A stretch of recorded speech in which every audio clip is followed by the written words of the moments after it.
साधर्मी बंधु जय जिनेन्द्र।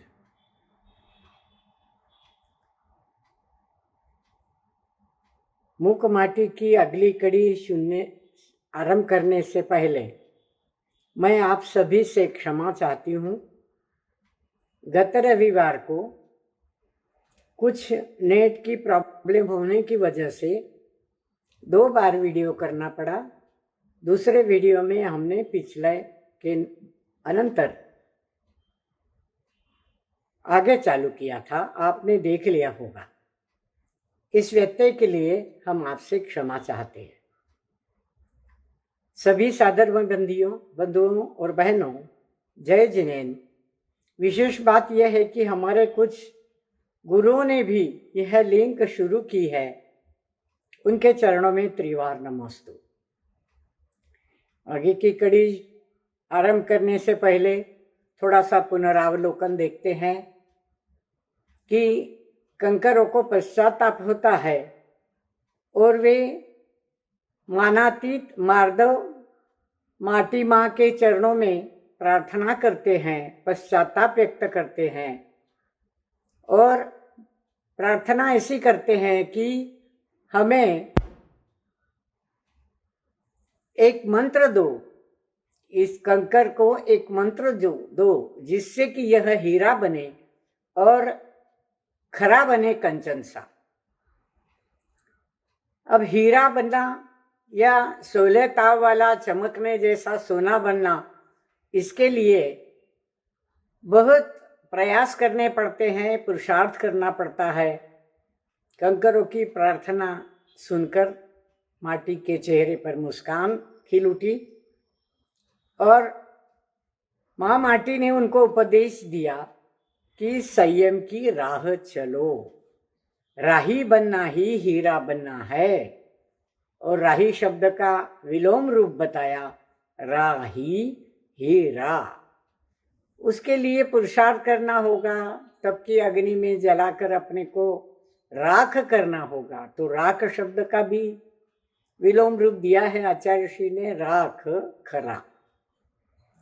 इसमें थोड़ा सा हम आचार्य श्री का आध्यात्मिक जो वचन है, उनके मन में जो भाव है, माटी और कंकरों के संवाद से वे क्या कहना चाहते हैं, यह थोड़ा सा हमने आरंभ किया था। तो इसमें आचार्य श्री मोक्ष मार्ग के जो अनभिज्ञ साधक है, उन्हें संयम की राह पर चलने की राह दिखा रहे हैं। क्यों? आज अपने तन से, मन से, धन से मोह में जो फंसा मानव संसार है, मानव है, उसको तराश कर हीरा बनने का मार्ग दिखा रहे हैं। संयम का मार्ग अपनाने के लिए कह रहे हैं। तो इन मंत्रों में 2 शब्द बड़े सुंदर दिए हैं, राही विलोम रूप से हीरा, राख खरा। ये जोड़ो के, ये शब्दों के जो जोड़े हैं, बड़े सुंदर प्रयोग है और शुद्ध रूप में इस निरुपयोगी, इस मोह में फंसे जीवन को शुद्ध स्वरूप में चमकाने की अवस्था में आचार्य श्री एक समुचित मार्ग दिखा रहे हैं। ये उनकी प्रतिभा का ही विलास है। अब कथा हम आगे चलाएंगे। 56 पेज पर हमने ये कथा देखी थी। आगे 57वें पेज पर अंतिम 3 पंक्तियां देखिए और फिर 58वें पेज को खोलिए। आज माटी को बस फुलाना है, पात्र से, परंतु अनुपात से जल मिलाकर उसे फुलाना है, धुलाना है, बुलाना है। आज माटी को बस फुलाना है।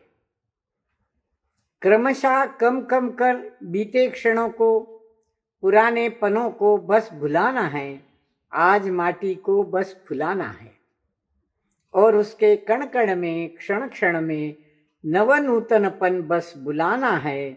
आज माटी को बस फुलाना है। कुंभकार अब माटी को फुलाने का भाव व्यक्त कर रहा है। कथा के रूप में आगे बात चल रही है। माटी को फुलाने के लिए कुंभकार को क्या करना है? माटी में योग्य अनुपात से थोड़ा थोड़ा जल डालकर भिगोना है और कण कण से जैसे बीते हुए क्षण को, पुराने क्षणों को भुलाकर माटी को फुलाया जाता है, कुंभकार उसे फुलाता है। तो साधक की भी यह अवस्था है। पुराने क्षणों को, संसार में भोगे सुखों को भुलाकर अध्यात्म तत्व में उसे भीगना होता है। गुरु वचनों में, शास्त्र के शब्दों में उसे अपने आप को गीला करना होता है, फूलना होता है, आगे बढ़ना होता है, विकसित होना होता है और क्षण क्षण में अपने जीवन में नयापन लाना होता है, नूतनपन लाना होता है। उसे नएपन में, साधक को नएपन में बुलाना होता है। जैसे कुंभकार के मन में माटी को फुलाने का भाव है, उसी प्रकार साधक के मन में भी अपने लिए विकसित होने का, फूलने का, अध्यात्म तत्व में भीगने का भाव आना चाहिए। आगे चलते हैं। इस कार्य हेतु अब कुंभकार क्या कर रहा है वो देखते हैं। कथा की ओर बढ़ते हैं। पृष्ठ 58 पर हम चल रहे हैं। इसी कार्य हेतु प्रांगण में कूप है, कूप पर खड़ा कुंभकार, कर में थी बाल्टी, भंवर कड़ीदार उसे नीचे रखता है और उलझी रस्सी को सुलझा रहा है। झट से वह सुलझती भी, पर सुलझाते सुलझाते अगले पृष्ठ पर चलेंगे, 59 पृष्ठ पर। रस्सी के बीचों बीच एक गांठ आ गई। कसी गांठ है वह, खोलना अनिवार्य है उसका। और आयाम प्रारंभ हुआ शिल्पी का, हाथ के दोनों अंगूठे से, दोनों तर्जनियों से पूरी शक्ति लगाकर केंद्रित करता वह श्वास, बाहर का बाहर, भीतर का भीतर। ये एक कथा का ही हिस्सा है। कुंभकार माटी भिगोने हेतु अनुपात में जल मिलाकर वह कूप के पास आ रहा है। प्रांगण में उसके कूप है, कुआं है और कूप पर खड़ा कुंभकार हाथ में बाल्टी लेकर नीचे रखता है। कैसी है बाल्टी? भंवर कड़ीदार है। भंवर कड़ीदार, गोल कड़ी है उसको, और उस कड़ी में रस्सी बांधी जाती है और उसे नीचे रखता है बाल्टी को और रस्सी को सुलझा रहा है। बाल्टी को नीचे रखकर रस्सी सुलझाई जाती है, क्योंकि पानी निकाल लेने पर हम क्या करते हैं, रस्सी को गोल गोल ऐसी चक्कर अवस्था में और बांध देते हैं, कहीं टांग देते हैं। तो उस रस्सी को वह सुलझा रहा है और मुक्त कर रहा है बंधे हुए जीवन से, और वह झट से सुलझती भी। पर ऐसा हो गया कि सुलझाते सुलझाते रस्सी के बीचों बीच एक गांठ आ गई। कैसी है गांठ? वह गांठ कैसी है? कसी हुई है। कसी हुई यानी बड़ी मजबूत है, जल्दी खुलने वाली नहीं है, पर उसे खोलना तो अनिवार्य है कुंभकार के लिए। इसलिए उसने उस रस्सी में पड़ी गांठ को खोलने का प्रयास, आयाम आरंभ किया। हाथ के दोनों अंगूठों में, दोनों तर्जनियों में पूरी शक्ति लगाकर उस गांठ पर उसने अपनी दृष्टि केंद्रित कर दी। और जोर लगाने के हेतु, खोलने के हेतु पूरा जोर लगाकर उसने अपने श्वास को रोक लिया। श्वास रुकता है अंदर का अंदर, बाहर के बाहर। जब मानो वह कुंभक प्राणायाम कर रहा है। कुंभक प्राणायाम यह योग की एक पद्धति है। पूरी शक्ति लगाकर, श्वास को रोक कर कुंभक प्राणायाम किया जाता है, जिससे हमारी श्वसन शक्ति जो है वह शरीर को एक प्रकार से जोर का, शक्ति का एक प्रकार से वह उसको पुराती है शक्ति। तो कुंभक प्राणायाम लो अपने आप घटित हो गया, क्योंकि उसने कुंभकार ने अपनी श्वास रोक ली थी, नीचे की नीचे, ऊपर की ऊपर। इस रोकी हुई श्वास को कुंभक प्राणायाम कहा है। कुंभकार और कुंभक प्राणायाम, पूरी शक्ति लगाकर कुंभक प्राणायाम करता है कुंभकार।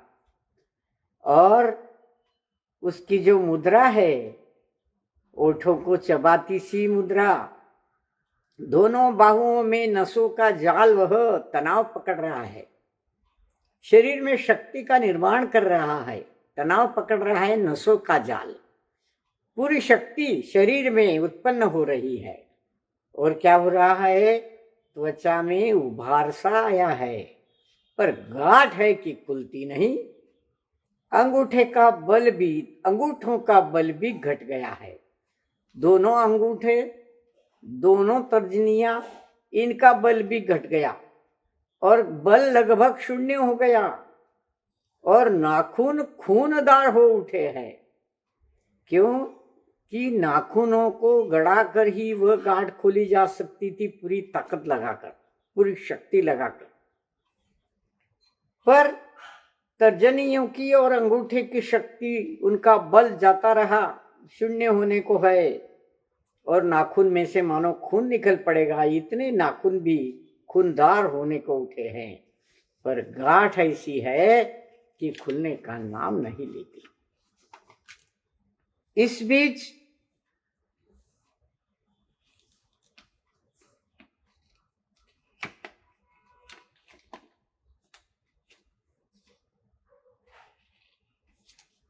एक मिनट आगे का पन्ना खोलते हैं।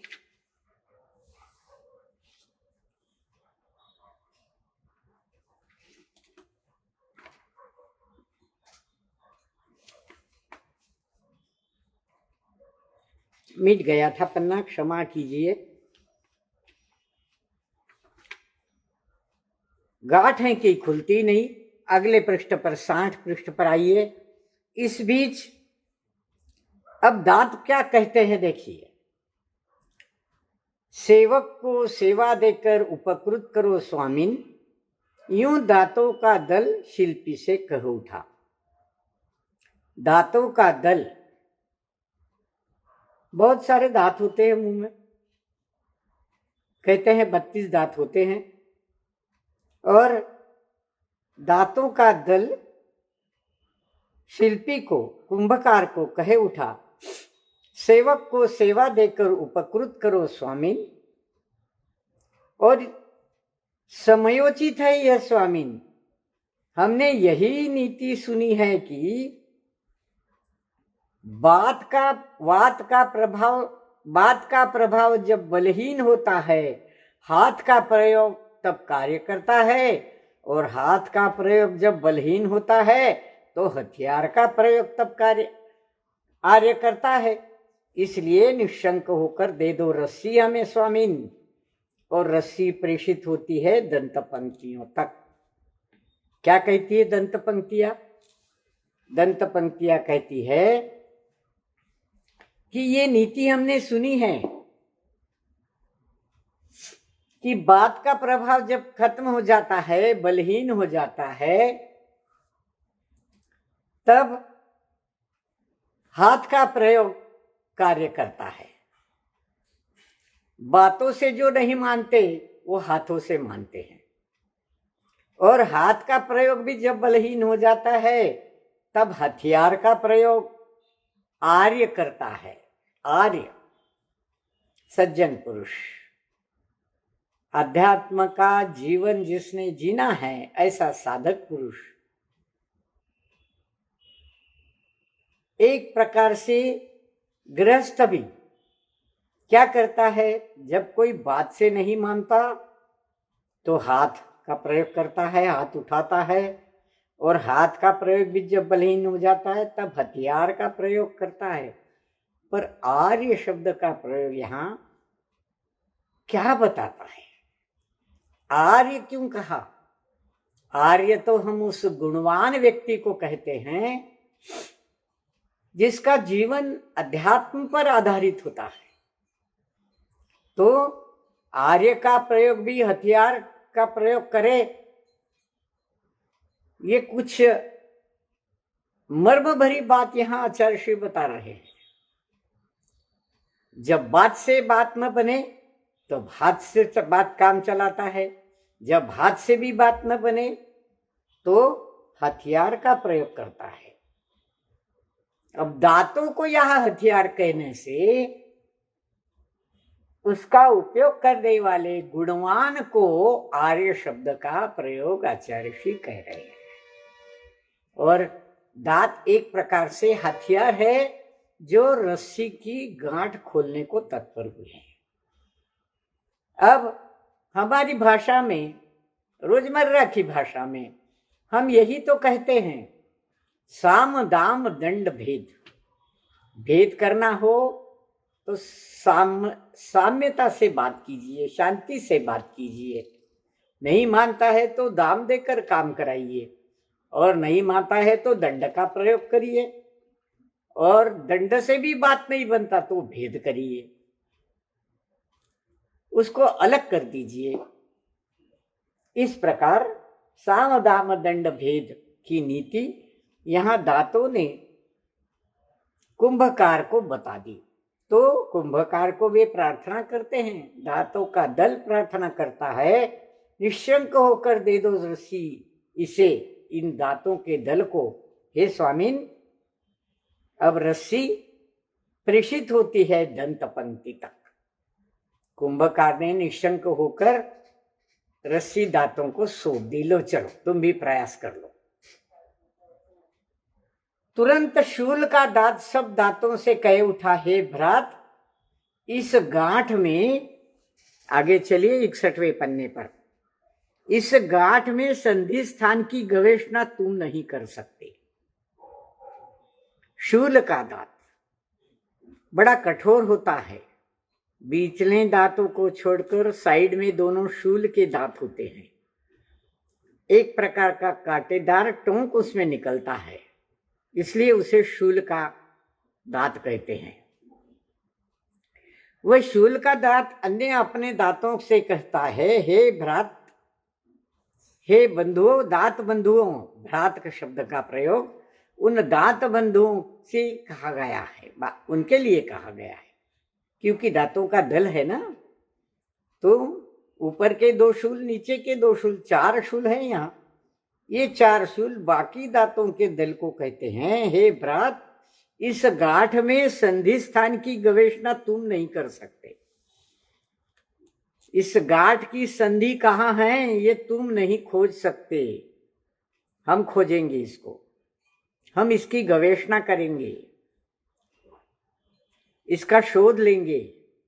और दाहिनी ओर का निचला शूल गांठ का निरीक्षण करता है, चारों ओर से सर्वांगीण, और अविलंब उस संधि की गहराई में स्वयं को अवगाहित करता है। दाहिनी ओर से ऊपरी शूल का सहयोग ले, दोनों शूलों के चूल आपस में परस्पर मिल जाते हैं और सबल मूल परस्पर बल पाते हैं। क्या निरीक्षण है! आचार्य श्री की निरीक्षण क्षमता को बार बार नमन करने का जी चाहता है। दाहिनी ओर का निचला शूल और ऊपर का शूल गांठ का निरीक्षण करते हुए चारों तरफ से उस गांठ का गवेषणा करता है, सर्वांगीण निरीक्षण करता है कि कहाँ फंसी है ये गांठ और कितनी पक्की है।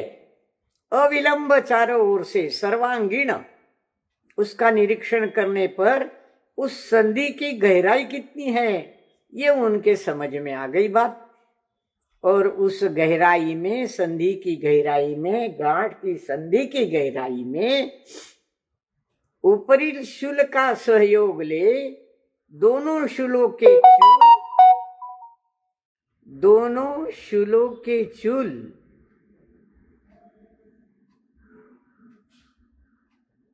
क्या आप लोग सुन पा रहे हैं? सागर, लगता है सुन पा रहे हैं। कोई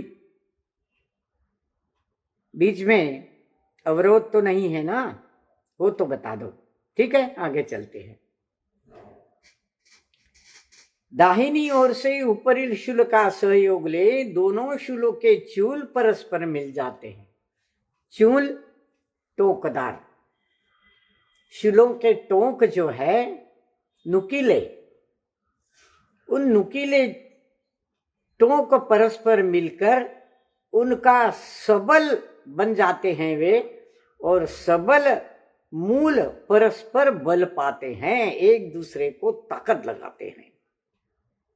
ये आचार्य श्री की दांतों से, शूल के दांतों से गांठ खोलने की क्रिया का निरीक्षण है।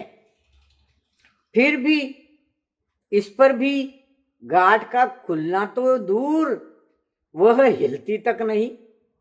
प्रत्युत शूलों के मूल ही लगभग हिलने को है और शूलों की चूलिकाएं टूटकर भंग होने को है।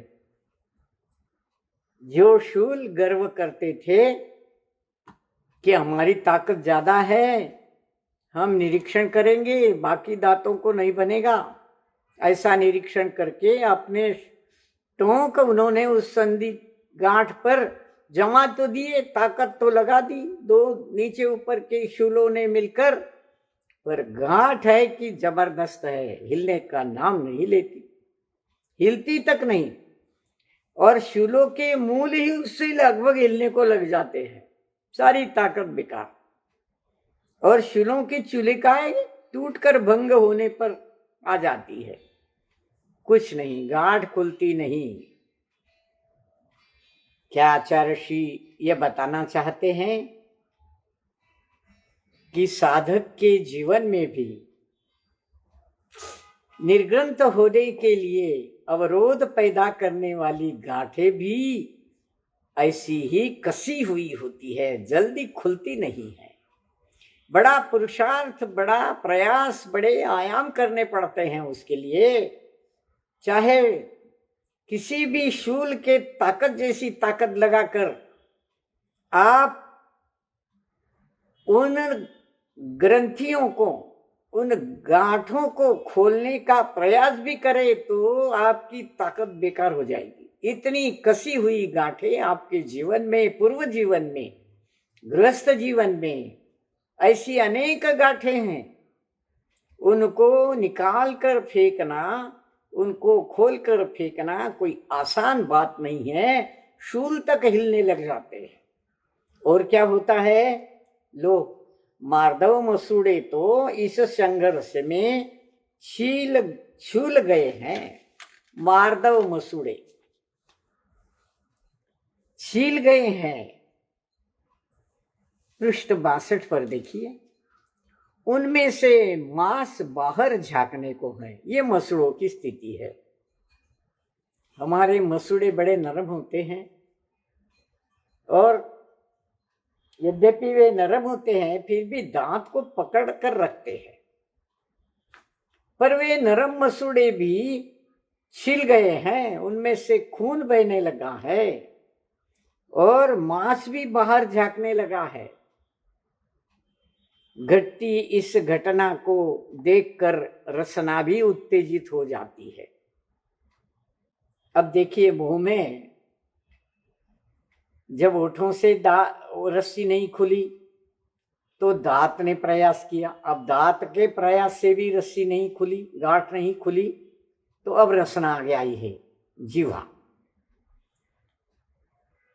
घटती इस घटना को देखकर रसना भी उत्तेजित हो बोल उठी कि और ये रस्सी मेरी और तेरी नाम राशि तो एक ही है, परंतु आज तो रस सी नहीं नीरी नीरस लग रही है। सीधी सादी थी अब तक, दादी दीदी सी मानी जाती थी, उदार अनुदरा सी अब सरला नहीं रही तू, घनी गठीली गांठ बन गई है और घनी हठीली बनी है। रस्सी उस घनी हठीली गांठ को उद्देश्य कर कहती है कि अरे गांठ, अरे रस्सी, मेरा नाम रसना और तेरा नाम रस्सी, र और स अक्षर तो मिलते हैं, नाम राशि एक है तेरी मेरी, पर तू आज मेरी जैसी रससी नहीं रही। जीवा पर एक रस हमेशा टपकता है, लार कहते हैं हम उसको। तो जीवा में जैसा रस है, लार है, वैसे रस्सी में जरा सी भी रस नहीं है, जरा सा भी रस नहीं है, बिल्कुल निरी निरस है। पहले तो सीधी सादी लगती थी, अब तक उलाहना देती है रस्सी। रस्सी को रसना जीवा उलाहना देती है कि अब तक तो बड़ी सीधी सादी लगती थी। किसके जैसी? दादी जैसी, दीदी जैसी, बड़ी बहन जैसी तू मानी जाती थी। उदारा अनुदरा सी मानी जाती थी। उदार झट से खुल जाने वाली, अनुदरा जिसकी कमर पतली होती है, ऐसी रस्सी, ऐसी अनुदरा, छोटी बहन सी, ऐसी अनुदरा अब तू सरला नहीं रही, गठीली घनी गांठ बन गई है, हठीली बन गई है, घनी बन गई है। हट छोड़ और गांठ को ढीली छोड़। रस्सी को कहती है कि गांठ को ढीली छोड़, हट छोड़ दे, अन्यथा देख अब धमकी। उलाने से काम नहीं बनता। तो रसना उस रसीली गांठ को धमकी देती है। क्या कहती है? अरे गांठ को ढीली छोड़, नहीं तो पश्चाताप हाथ लगेगा तुझे। चंद पलों में अविभाज्य जीवन तेरा विभाजित होगा दो भागों में। ये कुंभकार जब तू नहीं खुल रही है तो काट डालेगा रस्सी को, देखना तेरे दो भाग हो जाएंगे। अविभाज्य थी आज तक तू, तो समझ और जल्दी से गांठ को ढीली छोड़। आगे देखिए 63 पृष्ठ पर।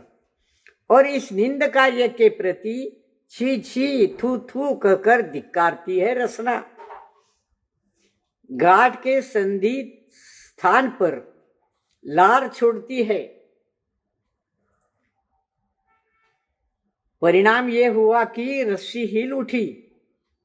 अपने भयावह भविष्य से और कुछ ही पलों में भीगी नरमाई आ गई उसमें, ढीली पड़ गई वह। फिर क्या पूछो, दांतों में गरमाई आ गई।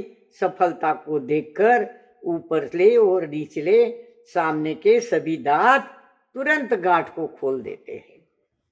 वाह, कितनी मजेदार बात है। इस रसना ने, इस जीवा ने इस निंद कार्य के प्रति रस्सी को छी छी कहा कि कितना निंद कार्य है तेरा, तू, तुझ पर धिक्कार है।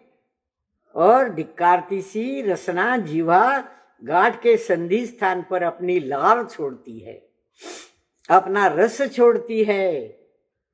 रस छोड़ने का परिणाम ये हुआ कि रस्सी हिल उठी, थोड़ी गीली हो गई और अपने भयावह भविष्य से गीली हो गई। डर लगने लगा उसे कि क्या होगा भविष्य। अगर ये कुंभकार मुझे दो विभागों में काट देगा तो मेरे तो टुकड़े हो जाएंगे, न इधर का न उधर का।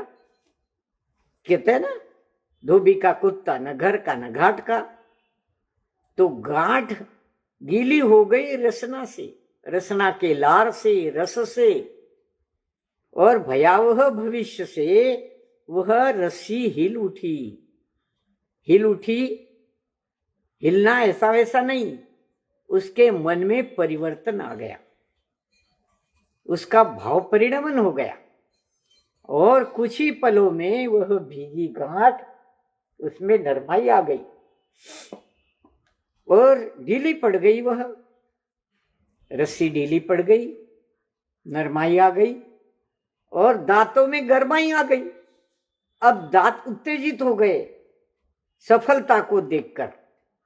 अब सफलता रसना की, उसको गीला करने की सफलता रसना ने, जीवा ने पाई, और इस सफलता को देखकर दांत उत्तेजित हो उठे और ऊपरले निचले सामने के सभी दांत उस रस्सी की गांठ को तुरंत खोल देते हैं। सहयोग की भावना रस्सी में और दांतों में, एक दूसरे को सहयोग करने की भावना। अब यहाँ आचार्य ऋषि क्या कहना चाहते हैं ये भी देखना जरूरी है।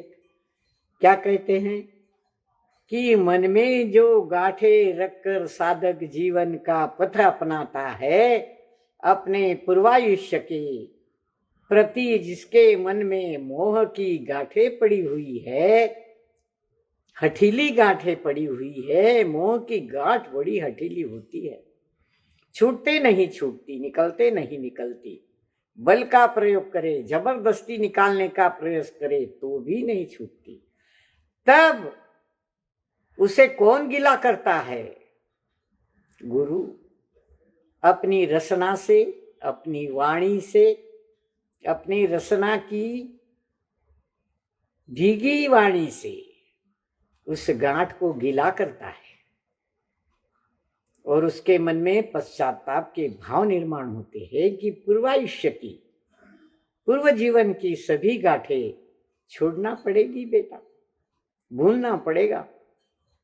तब जाकर ये अध्यात्म का रस तुम्हारी गांठें ढीली कर देगा।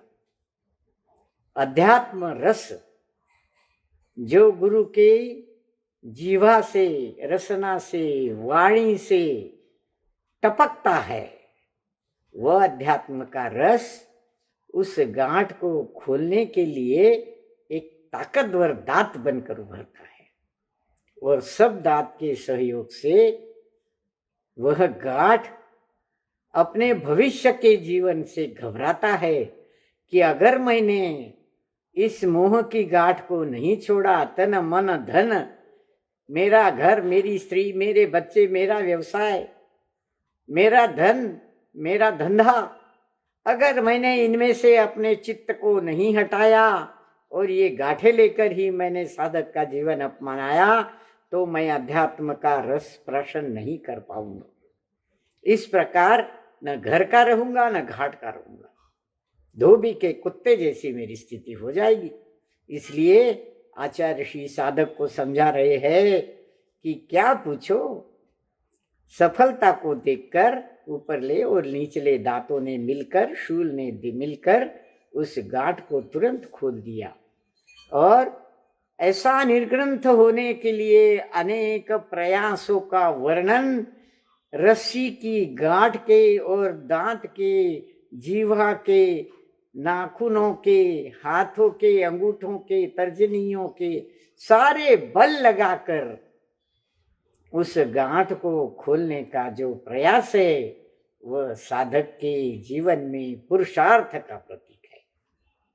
उसे अपने पुरुषार्थ से उपचार करना पड़ता है, अपने पुरुषार्थ से अपने आप को संभालना पड़ता है, आगे बढ़ना पड़ता है। तब कहीं जाकर तन मन धन को हटाकर वो गांठें तुरंत खुल जाती है। गुरु मुख से टपकती लार की रसना का अध्यात्म रस उसे उन गांठों को छोड़ने पर तत्पर कर देता है।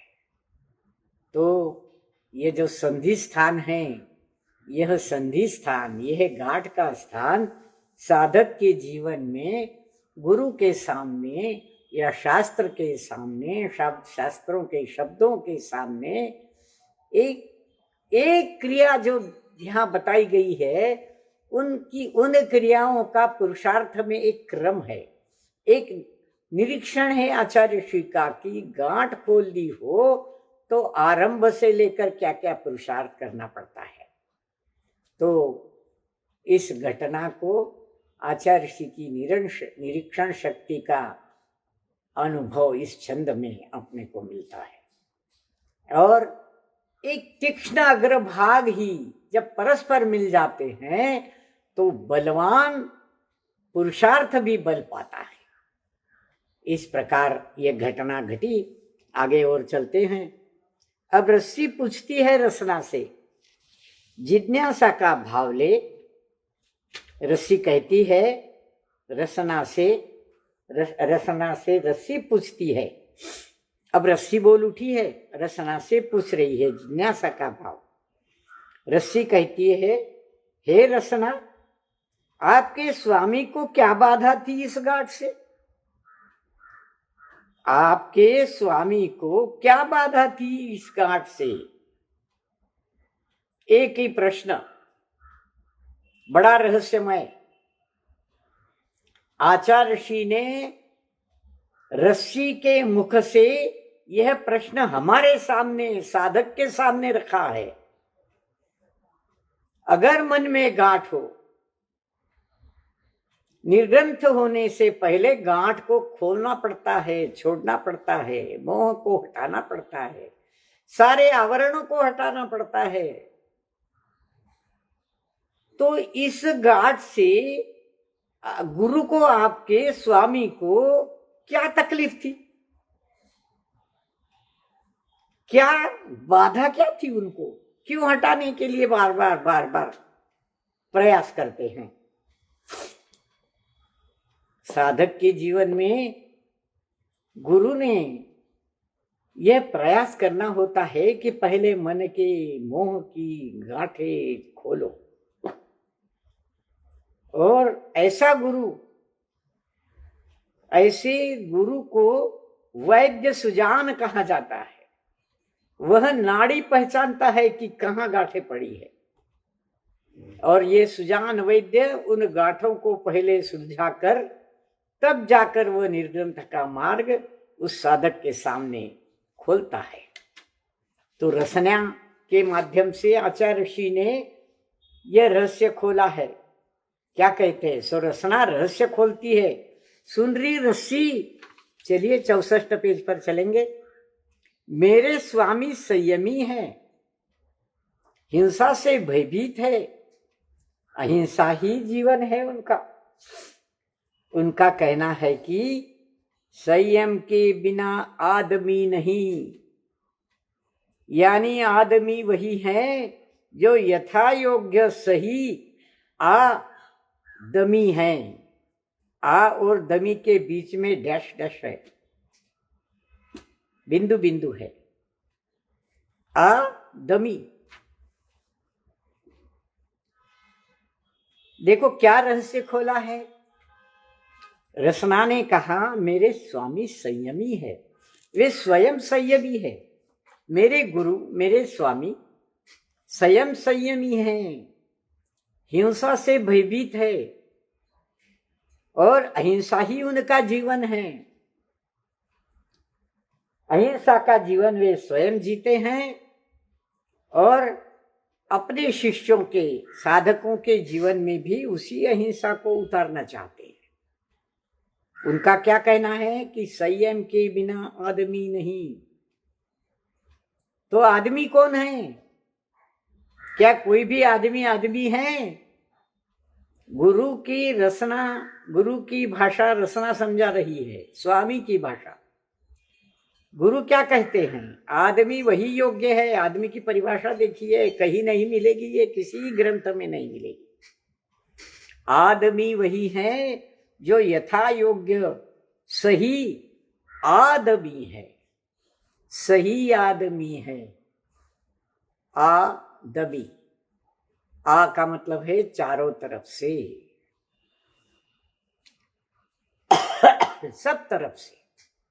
और दमी, दमन, शमन करने वाला, संयमी।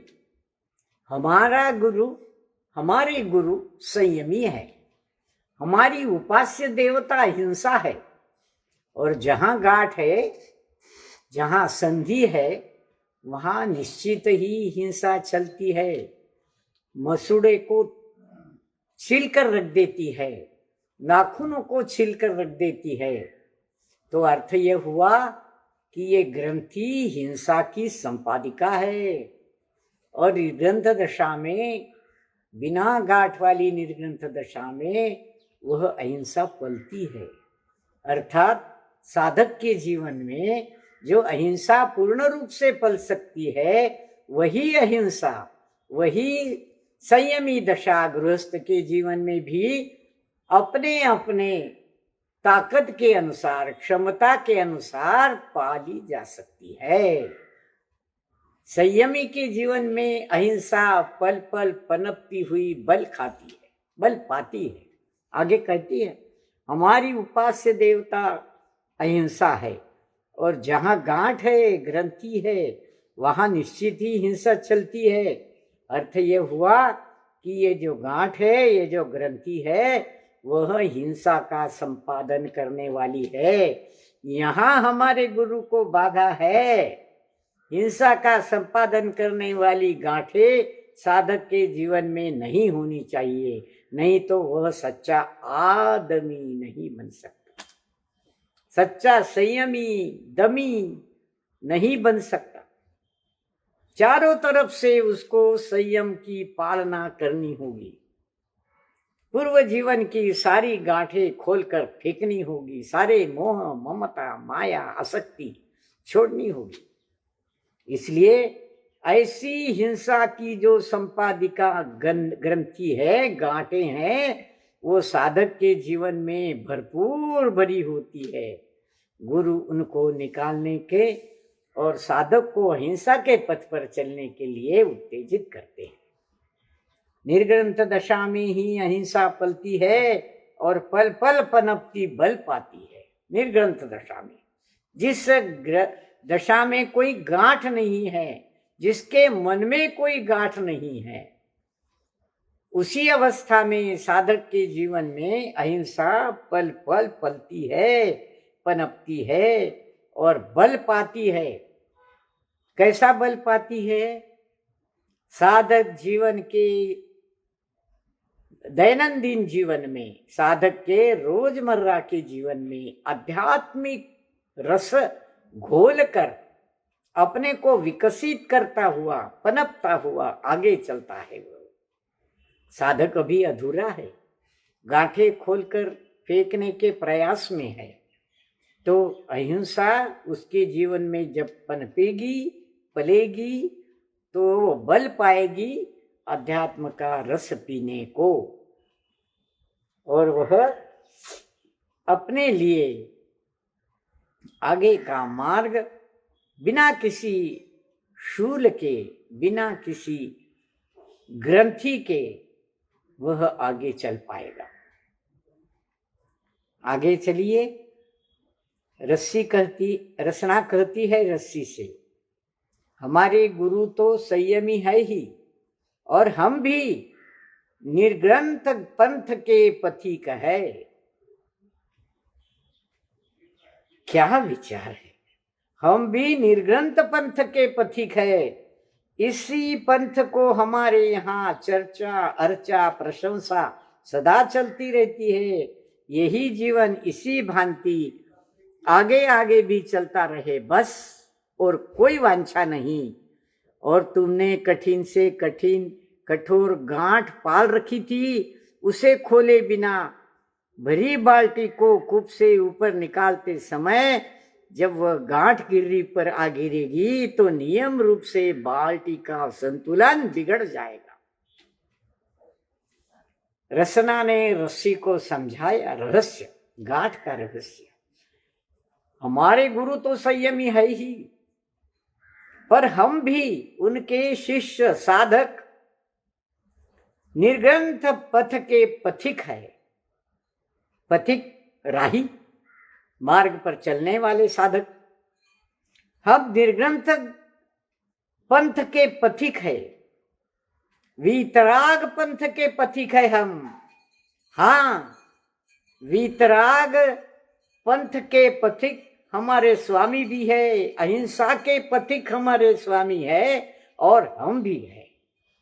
हम गृहस्थ जीवन में भी, साधक के जीवन में भी इसी पंथ को हमारी चर्चा, अर्चा, प्रशंसा सदा चलती रहती है। इस पंथ को लेकर हम वितराग पंथ की चर्चा करें, अर्चा करें, पूजा करें, प्रशंसा करें, सदा चलता रहे यह वितराग पंथ हमारे जीवन में। कोई राग न रहे, किसी सांसारिक सुख की अभिलाषा न रहे। हमें स्वर्ग मिले, हमें धन मिले, हमें दौलत मिले, इसलिए भगवान के दर्शन नहीं होते, गुरु को नमन नहीं होता।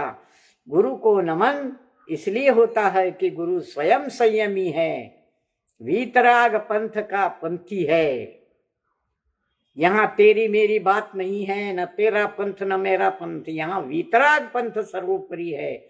इसकी ही चर्चा, इसकी ही अर्चा, इसकी ही प्रशंसा यहाँ चलती रहती है। यही जीवन इस भांति चलता रहे बस, और कुछ नहीं चाहिए हमें और कुछ नहीं चाहिए, और कोई वांछा नहीं है, इच्छा नहीं है इस जीवन में। और तुमने कठिन से कठिन कठोर गांठ पाल रखी थे अपने जीवन में। क्या क्या मांग रहे थे तुम अपने जीवन में? कौन कौन सी गांठें तुमने पाल रखी थी अपने जीवन में? जीवन में मोह की गांठ जबरदस्त पाल रखी थी तुमने, तो उसे खोले बिना इस बाल्टी को कूप से ऊपर निकालते समय अगर यह गांठ गिर्री पर, उस चक्री पर गिरती तो क्या होता? बाल्टी का संतुलन बिगड़ जाएगा। वह उस कुएं से पानी निकाल नहीं सकेगा, संतुलन बिगड़ जाएगा बाल्टी का, और पानी नीचे गिर जाएगा। आधा ही पानी ऊपर आएगा या बिल्कुल नहीं आएगा। अध्यात्म के रस से भरा यह गुरु की रसना का कूप, और इस कूप में हम वीतराग के पंथी, हम वीतराग की राह पर अर्चा चर्चा करने वाले यही इच्छा, यही वांछा करते हैं कि बस और कुछ नहीं चाहिए जीवन में। मन में कठोर से कठोर गांठ अगर पालोगे, उसे खोले बिना भरी बाल्टी अगर कूप से नीचे उतरेगी तो वह जब गांठ गिर्री पर पड़ेगी तो उस बाल्टी का संतुलन बिगड़ जाएगा। न घर का रहेगा न घाट का रहेगा।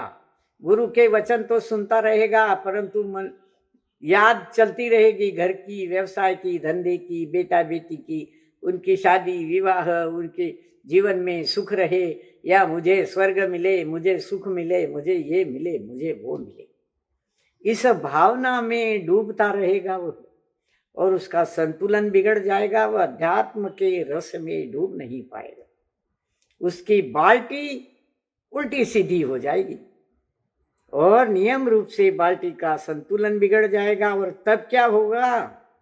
रस्सी गिर्री में फंसेगी और परिणाम स्वरूप बाल्टी का बहुत कुछ जल उछलकर पुनः कूप में जा गिरेगा।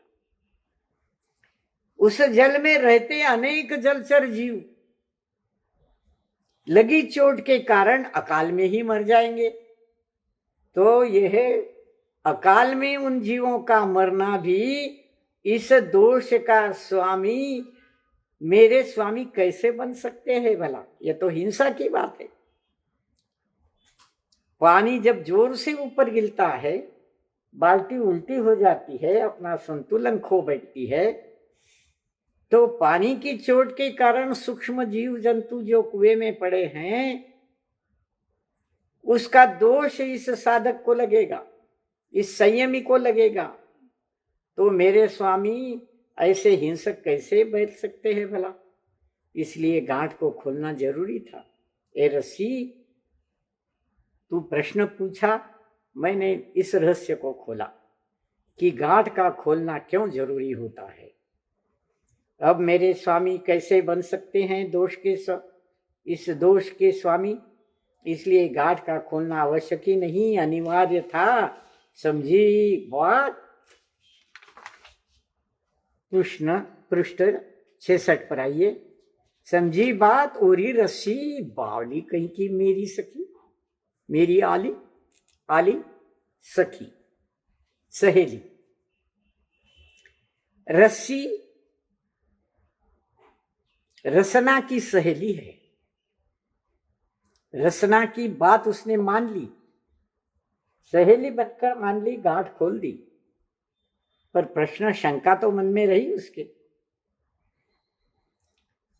ओरी रस्सी बावली कहीं की मेरी आली। प्यार से अपनी सहेली को बावली कहते हैं, बावली कहती है वह रसना। इस बावली में भी गाली नहीं है, यह पागलपन एक प्रेम का उलाहना है। बावली कहीं की मेरी आली, मेरी सखी बावली है, ऐसा विचार करती है।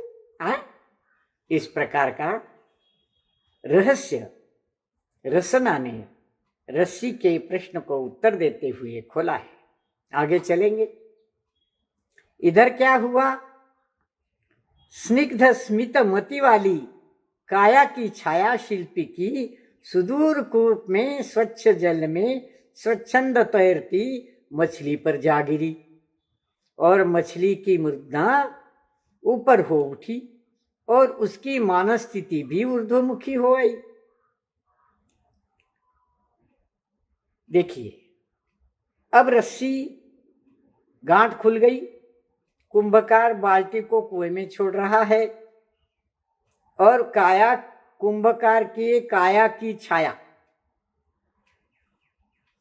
शरीर की छाया, कुंभकार के शरीर की छाया, शिल्पी की छाया सुदूर कूप में पानी के तल तक सुदूर स्वच्छ जल में वह छाया स्वच्छंद तैरती सी नजर आ रही है और वह छाया मछली पर जा गिरी है। कुएं में मछलियां छोटी छोटी तैरती है, एक मछली पर कुंभकार के शरीर की छाया तैरती सी नजर आई। तैरती शब्द का प्रयोग देखिए कितना सुंदर है। छाया बिल्कुल जल पर जब गिरती है तो जल के तरंगों के साथ उसकी छाया में भी तरंग दिखाई देने लगते हैं। आईने में तो स्पष्ट पूर्ण प्रतिबिंब दिखता है हमारा, पर जल में अगर आप अपना प्रतिबिंब देखोगे तो जल की लहरों के साथ वो प्रतिबिंब तैरता नजर आएगा। तो स्वच्छ जल में स्वच्छंद होकर तैरती सी वह शिल्पी की काया की छाया एक मछली पर जा गिरी और मछली की मूर्धना, मूर्धना किसे कहते हैं? तालू का जो ऊपर हिस्सा है वह आगे का जो भाग है उसका, जिससे जीभ टकरा कर वचन चलता रहता है।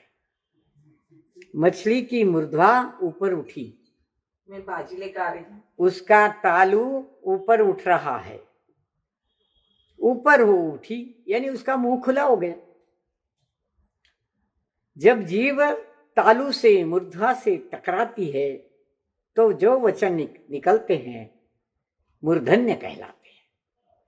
तो मछली ने ऊपर देखा और उसका मुंह खुल गया और उसकी मानस स्थिति भी ऊर्ध्वमुखी हो आई, उसके मन की स्थिति भी ऊर्ध्वमुखी हो आई।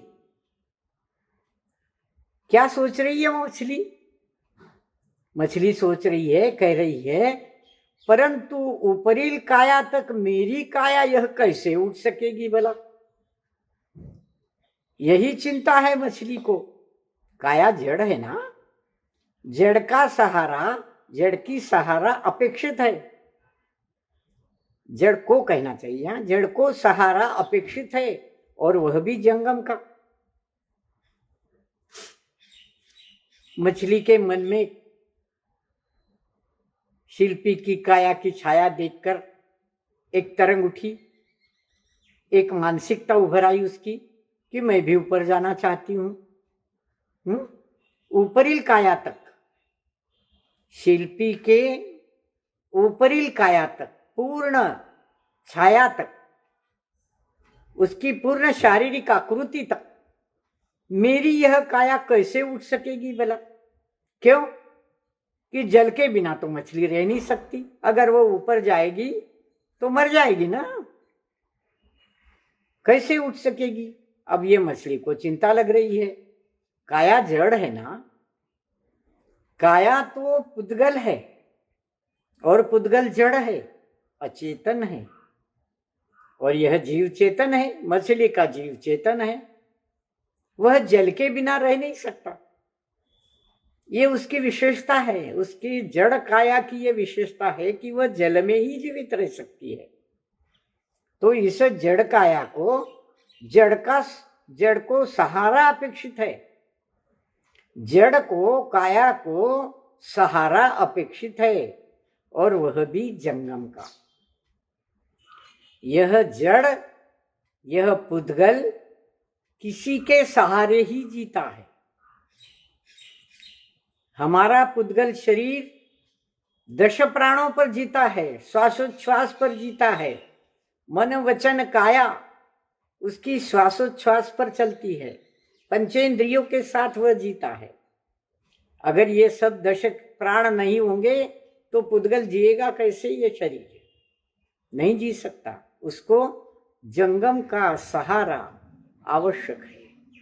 और सुनो, काया से ही माया पली है, और माया से भावित प्रभावित मेरी यह मति सन्मति हो सकती है। माया उपेक्षित हो तो, नहीं तो नहीं।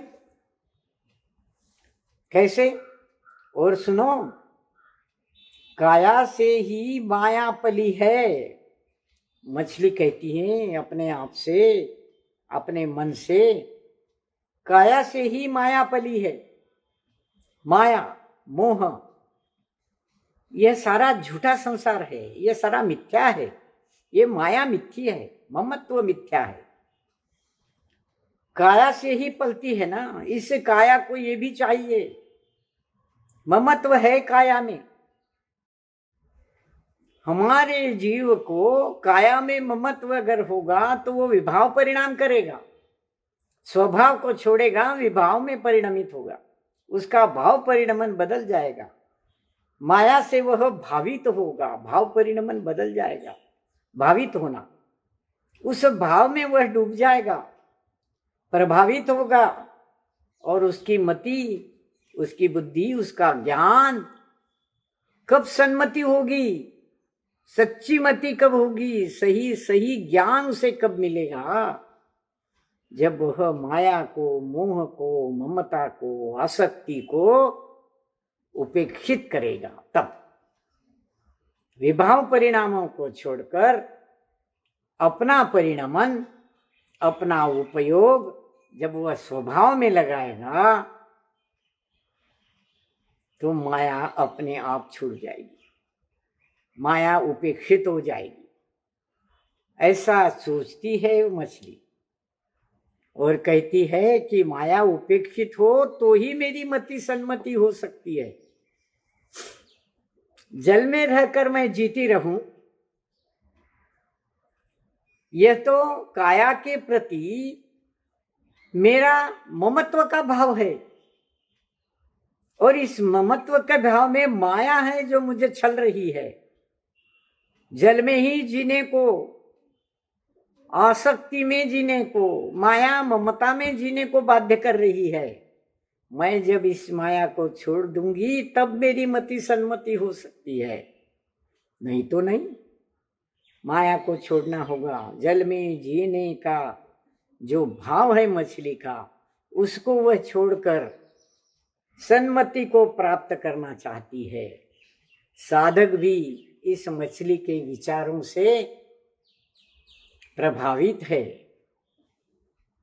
कि सन्मति पानी हो तो माया को छोड़ना पड़ेगा, तो ही सन्मति प्राप्त हो सकती है। हम भगवान महावीर को सन्मति कहते हैं, 5 नाम है उनके।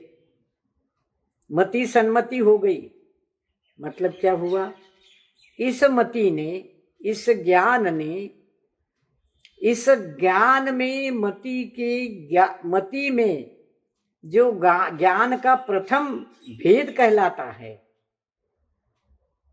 उस मति ने, मति ज्ञान ने अगर माया को छोड़ा तो वह आगे बढ़ेगी, सन्मति हो जाएगी। धीरे धीरे धीरे धीरे 4थे गुणस्थान से लेकर 14वें तक अगर पहुंचना है तो आसक्ति, माया, मोह, ममता सब छोड़ना पड़ेगा, तब वह सन्मति बन सकता है। हम होंगे महावीर कहने से नहीं होता, महावीर होना पड़ता है, क्योंकि महावीर ने राजपाट छोड़ दिया, सारे सुख सब कुछ छोड़ दिया और संयम का जीवन अपना लिया, चिंतन अपना लिया और धीरे धीरे धीरे सबका त्याग कर, परित्याग कर, सारे विभावों को छोड़कर वह एक ऊंची कोटि की मति में, ज्ञान में जाकर समाहित हो गए, तब वह सन्मति बने। तो हमें ऐसी सन्मति कब प्राप्त हो सकती है? मछली सोचती है, साधक भी ऐसा ही सोचता है कि इस माया से छुटकारा पाऊं तो सन्मति प्राप्त हो। अंधकूप में पड़ी हूं मैं, आगे चिंतन मछली का चल रहा है। अंधकूप में पड़ी हूं मैं, कुरूपता की अनुभूति से कूप मंडूक सी स्थिति है मेरी। मति और स्थिति, गति, मति और स्थिति सारी विकृत हुई है। स्वरूप स्वभाव ज्ञात कैसे हो?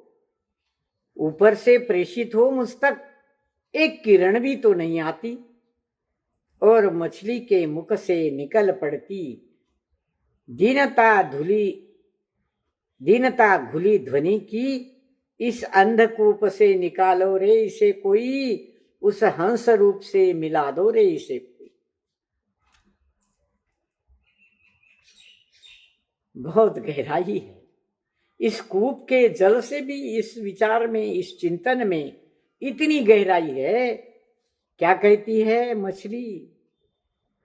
अंधकूप में पड़ी हूं मैं। क्या है ये अंधकूप? जहां प्रकाश की एक किरण भी नहीं पहुंचती, ऐसा अंधकूप, अंधेरा ही अंधेरा होता है। वैसा ये संसार भी एक अंधकूप है। इसमें हम सारे जीव, सारे मनुष्य प्राणी, तिर्यंच प्राणी, सब जीव, चारों गतियों के जीव बिलबिलाते रहते हैं और कुरूपता की अनुभूति से हम कूप मंडूक से जीवन जीते हैं। कूप मंडूक किसे कहते हैं?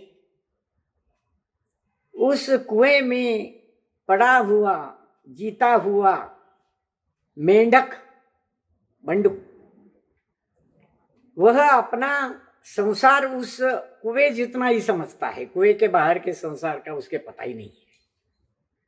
इसलिए हमारी स्थिति इस संसार को ही सब कुछ समझती है, इसके आगे कुछ नहीं। जो भी सुख है वह यहां है ऐसा समझता है, यह संसार में सुख है ऐसा मानता है, इसलिए विभाव परिणमन करता है। स्वभाव को छोड़कर विभाव परिणमन करता है। घर बार में सुख है, धन दौलत में सुख है, परिवारजनों में सुख है, तरह तरह के शोधों में सुख है, तरह तरह के विषयों के अध्ययन में सुख है। अध्यात्म का अध्ययन कौन करना चाहता है? कूप मंडूक सी स्थिति हो गई है इस अंधकूप के संसार में। और कैसी मति हो गई है? गति, मति और स्थिति विकृत हो गई है। विभाव में परिणमन कर रहा है ना, तो विकृत होनी है। गति भी विकृत हो गई। जो गति, उपयोग की गति, स्वभाव की ओर लगनी चाहिए, वह मति, वह गति, वह स्थिति विकृत हो गई है, क्योंकि उसे अंधकूप में ही पड़ा रहना, बिलबिलाना अच्छा लगने लगा है। स्वरूप स्वभाव उसे कैसे ज्ञात हो? ऐसे विकृत मति वाले, गति वाले, स्थिति वाले जीव को, चारों गतियों के जीव को स्वभाव का स्वरूप कैसे ज्ञात हो, कैसे पता हो? कोई ऊपर से तो मुझ तक एक किरण भी तो नहीं आती, अंधकूप है ना। कोई आकाश में से कोई ऐसी किरण नहीं आती, ज्ञान की किरण, कि जो मुझ तक पहुंचे और इसे कूप मंडूप में रहते ही मुझे वह स्वरूप का, स्वस्वरूप का, स्वभाव का ज्ञान कराए। ऐसी एक किरण भी तो मुझे नहीं मिलती। अच्छे सच्चे गुरु नहीं मिलते, अच्छे सच्चे शास्त्र नहीं मिलते, क्योंकि वो पढ़ना ही नहीं चाहते, सुनना ही नहीं चाहते। और बस क्या पढ़ा है इनमें? आत्मा तो दिखती ही नहीं, आत्मा आत्मा करते रहते, स्वभाव स्वभाव करते रहते हैं। ऐसे ही गुरु पर विश्वास नहीं, ऐसे शास्त्र पर विश्वास नहीं, फिर काय पर विश्वास है? इस सारे मोह के, सारे कूपमंडूक जैसे सारे संसार के सुखों में सुख ढूंढता है। सुख कहाँ? गुरुजन कहते हैं, शास्त्र कहते हैं, सुख यहाँ। और विभावों में जीता, जिसकी गति मति स्थिति विकृत हो चुकी है, कुंठित हो चुकी है, ऐसा आदमी, ऐसा व्यक्ति, ऐसा जीव संसार में सुख ढूंढता है। अतः ये मछली तो ऐसा सोच रही है कि मुझे कोई एक आशा की किरण तो ऊपर से दे, ताकि इस संसार में रहकर मैं अपने स्वस्वरूप को जान सकूं। और वह मछली बड़ी दीनता से, दीनता में घुली ध्वनि से कहती है, अरे इस अंधकूप से निकालो रे इसे, कोई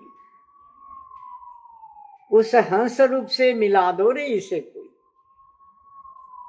आशा व्यक्त करती है कि कोई एक आशा की किरण आए, मुझे इस अंधकूप से निकाले, इस अंधेरे से निकाले। ये अंधेरा कौन सा है? अंधकूप का, अज्ञान का अंधेरा है सारा। संसार में ढले रुचे पचे सुख मानते, संसार का अंधेरा अज्ञान का अंधेरा है। अज्ञान, जिसको स्वस्वरूप का ज्ञान नहीं है वो अज्ञानी, वो अंधेरा। इस अंधकूप से, इस संसार के अंधेरे से, अज्ञान से मुझे निकालो रे कोई। और उस हंस से, हंस के रूप से, स्वस्वरूप से, उस आत्मा के रूप से उसे कोई मिला दो रे इसे। वह इस प्रकार की आशा उसके मन में पनपने लगी है। वह अपने को, स्वस्वरूप को, अपना स्वस्वरूप, इस जीव का स्वस्वरूप जानना चाहती है। इस रुदन को सुनता भी तो नहीं कोई। अरे कान वालों, सब बहरे हो गए क्या? अरे कान वालों, सब बहरे हो गए क्या? मैं रो रही हूं, मेरे रुदन को कोई सुनता भी तो नहीं। अब अंधेरे कूप के जल में वह एक तैरती मछली, उसका रुदन भला कितना होगा, उसका जीव कितना छोटा है, कितना शरीर छोटा है उसका, और उसके मन में अभिलाषा कितनी बड़ी है। तो रोना आ गया, मेरी अभिलाषा कब पूरी हो? मेरे इस रुदन को कोई सुनने वाला भी नहीं है। और उस हंस रूप से, हंस रूप किसका हंस रूप है? हंस किसे कहते हैं? राजहंस किसे कहते हैं? जो हंस दूध और पानी मिलाकर सामने रखो तो दूध दूध खींच लेता है, पी लेता है, और पानी को छोड़ देता है। ऐसा हमारा ये स्वस्वरूपी आत्मा, निज ध्रुव शुद्धात्मा, अध्यात्म का सार सार तो ग्रहण कर ले, और संसार का सारा पानी जैसा जीवन छोड़ दे, क्योंकि वह ज्ञान है। उसमें सुख ढूंढना ज्ञान है। ऐसा ये हंस, राजहंस, जो अध्यात्म का दुग्ध पान करना चाहता है, दुग्ध प्रशन करना चाहता है, अपने स्वस्वरूप को जानना चाहता है, उसको संसार की मोह माया आसक्ति छोड़नी होगी। अपनी मति को विकृतता से बचाकर सुकृतता के राह पर चलना होगा। उस हंस से मिला दो रे कोई, उसकी जानकारी दे दो, उसकी स्वभाव का स्वरूप मुझे दिखा दो। इस रुदन को कोई सुनने वाला नहीं है।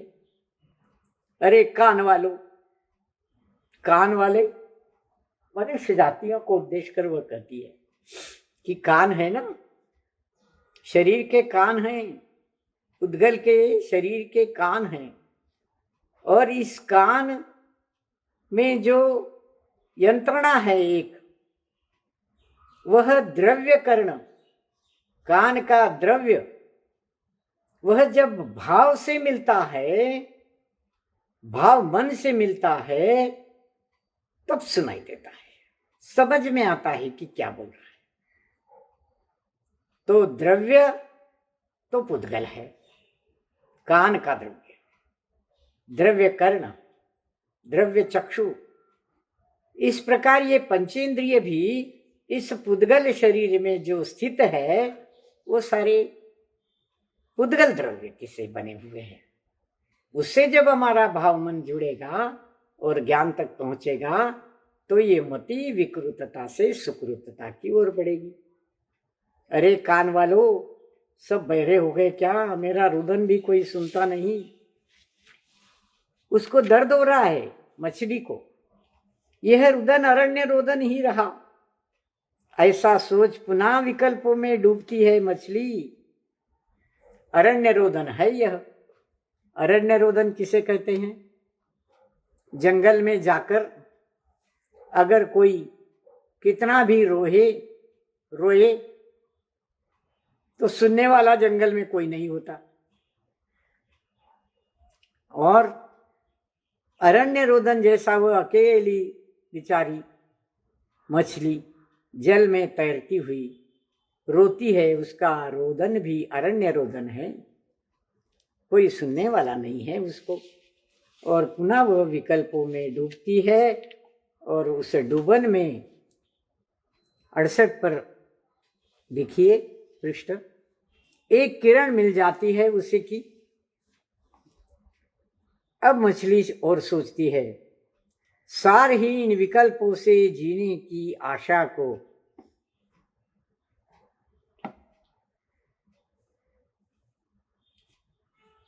विष ही मिल जाता है खाने के लिए। हम यहाँ रुकेंगे, थोड़ा समय ज्यादा हो गया है, क्षमा चाहती हूँ, घड़ी की ओर ध्यान नहीं रहा। पता नहीं, मछली तो पानी में डूब रही है और हम इस मूक माटी के जीवन का आध्यात्मिक रस में डूबते डूबते समय का भान मुझे भी नहीं रहा, इसलिए क्षमा करो। हे गुरुजनों, आचार्य श्री के चरणों में वारंवार त्रिवार नमन। सादर भी भाइयों, जय जिनेन्द्र। कुछ अधिक समय लेने के लिए क्षमा याचना। हम यहाँ रुकते हैं, अगले रविवार को फिर मिलेंगे। जावाणी के ज्ञान से सूझे लोकालोक, सो वाणी मस्तक नमो सदा दे तुम। जय जिनेन्द्र।